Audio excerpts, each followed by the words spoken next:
Naigaon VDD चाळ पुनर्विकास प्रकल्पातील आज रहिवाशांना चाव्यांचं वाटप मुख्यमंत्री देवेंद्र फडणवीस उपमुख्यमंत्री एकनाथ शिंदे यांच्या हस्ते आज मुंबईत करण्यात आलं। आपण पाहतोय ती सर्व मंडळी आहेत। ज्याचा साधारणपणे 864 पुनर्वसन सदनिकांचा वितरण समारंभ आज पार पडला आणि या निमित्तानं गेले 70 ते 80 वर्ष बीडीडी चाळींमध्ये राहणाऱ्या रहिवाशांना आज घरांचं वाटप करण्यात आलेलं आहे।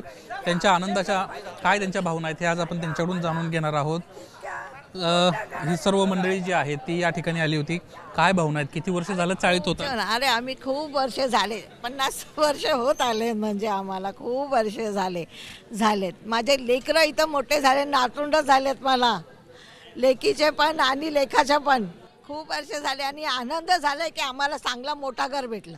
आमच्या लेकरा बाळांसाठी खूप छान झालंय। तुम्ही काय बनवलं, म्हाडावाल्यांचा सुद्धा आभार आहे, मुख्यमंत्री सगळ्यांचा आभार मानते मी तर की आम्हाला सगळ्यात मोठा घर आणि चांगला भेटला। काय भावना आहेत? किती वर्ष झालं तुम्ही? मी माझी आई 105 वर्षाची गेली आणि माझं आता 82 वर्ष चालू आहे। त्या ठिकाणी जन्मजात राहते मी। परंतु एवढं त्या कुऱ्हाड्यातून उठून मोठ्या घरात आलो, स्वप्न पूर्ण झालं, पण त्या स्वप्नाचा आनंद लुटण्याजोगा नाही आम्हाला दिलेला आहे। का तर गॅलरी नाही, मध्ये पॅसेज नाही, ड्रिल नाही, आमची मुलं लहान लहान आहेत। जर एखादी वाकून बघायला गेली, काय लुचकानी झाली, मग तुम्ही 2 लाख रुपये देतो, मेला तर 5 लाख रुपये देतो। हा तुमचा न्याय आमचा। आता एवढे वर्ष झालं तुम्ही घरामध्ये तिथं होता, कुऱ्हाड्यामध्ये तुम्हीच म्हणताय राहिला होतो, आता मोठ्या घरात राहिला जातो तरी नाराजी म्हणजे काय? ज्या आमच्या आजूबाजूच्या सहकारी होते, आज आमच्या दुःखासुखाला धावून येणारे, त्या आमच्या एका ठिकाणी न राहता वेगळे वेगळे दिलेले आहेत। उद्या आम्ही घरात जर मरून पडलं तर सगळं तुमच्या सोयीनं कसं काय होऊ शकतं? आता सरकारनं एवढ्या मोठ्या सोयी, पण तुम्ही लॉटरी सिस्टीम काढलीत ना, पण ज्या एका माळ्यावरती आहेत त्यातले 4 ओले तरी एका ठिकाणी जायला पाहिजे होतं की नाही? समाधान आहे का नाही? समाधान आहे, आनंद आहे। आज माझी मुलं एकदा कुऱ्हाड्यावर राहून खेळत होती, पण आज एवढा मोठ्या घरात राहतील, वावरते, याचा मला आनंद आहे।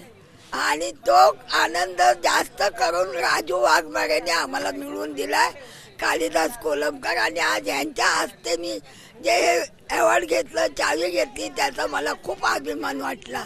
स्वप्नात नव्हतं माहिती मला मी अशा प्रकारे याची चावी मिळेल म्हणून। आपण पाहतोय स्वप्नामध्ये वाटलं नव्हतं अशा पद्धतीने आम्हाला चावी मिळू शकेल, मात्र तो क्षण आनंदाचा क्षण आमच्या आयुष्यात आला। अशा प्रतिक्रिया आहेत। किती वर्ष झालं चाळीमध्ये होत्या? काय आठवणी चाळीतल्या? आज आता टॉवरमध्ये राहिला जातं? खूप आमच्या 5 पिढ्या झाल्या त्या बिल्डिंगमध्ये, त्या चाळीमध्ये 160च्या, आणि आता माझ्या मुलाबाळांना, नातवंडांना 500 स्क्वेअर फूटचं घर दादर सारख्या विभागात मिळतं, त्याचं खूप समाधान आहे। मुख्यमंत्री म्हणलेत कुठल्याही परिस्थितीमध्ये घर विकायचं नाही विकणार। आमच्या 5 पिढ्या 160च्या घरात गेल्या, तर 500 स्क्वेअर फूटचं घर काय विकू आम्ही? नाही विकणार। 160 स्क्वेअर फीटाच्या घरामध्ये आम्ही राहिलोय, त्यामुळे आता 5व्या पिढी आमची आहे, कशाला आम्ही घर विकू? अशा पद्धतीच्या प्रतिक्रिया या सर्व चाळवासियांच्या आहेत। अनेक मंडळी या ठिकाणी आहेत, त्यांच्या आठवणी या निमित्तानं सांगतायत। काय आठवणी आहेत या निमित्तानं सांगाल तुम्ही? आणि चाळीतल्या आठवणींना आता टॉवरमध्ये राहिला जातं। मी बीडीडी चाळ, माझं नाव सुनील शामराव आढाव। मी बीडीडी चाळीमध्ये जवळजवळ 50 वर्ष काढली। ज्या 180 स्क्वेअर फुटाच्या घरामध्ये आम्ही राहत होतो, त्या जागी आज आम्हाला 500 स्क्वेअर फुटाचं 2 BHKचं घर मिळाले, त्याबद्दल खूप आनंद होतो आहे।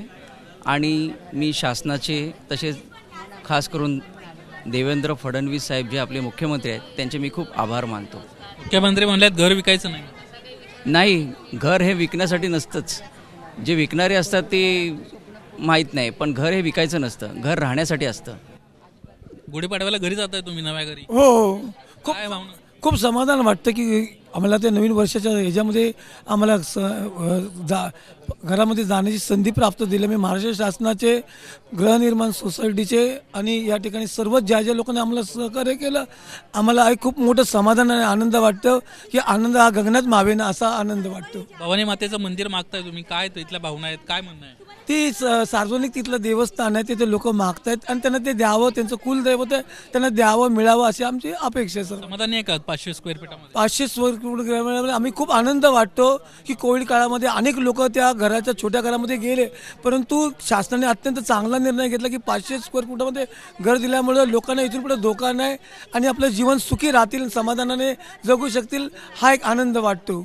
धन्यवाद आमच्याशी बातचीत केल्याबद्दल. एकंदरीतच 180-160 स्क्वेअर फुटाच्या घरातनं 500 स्क्वेअर फुटाच्या घरात जातोय, त्यामुळे घर विकायचा कुठलाही प्रश्नच येत नाही. अशा पद्धतीच्या या सर्व भावना या चाळवासियांच्या आहेत आणि गुढीपाडव्याच्या मुहूर्तावर ही सर्व मंडळी आपल्या नव्या घरात जाणार आहेत. कॅमेरामन अरविंद वारगेसह निलेश बुधावले, एबीपी माझा, मुंबई. एबीपी माझा, उघडा डोळे बघा नीट.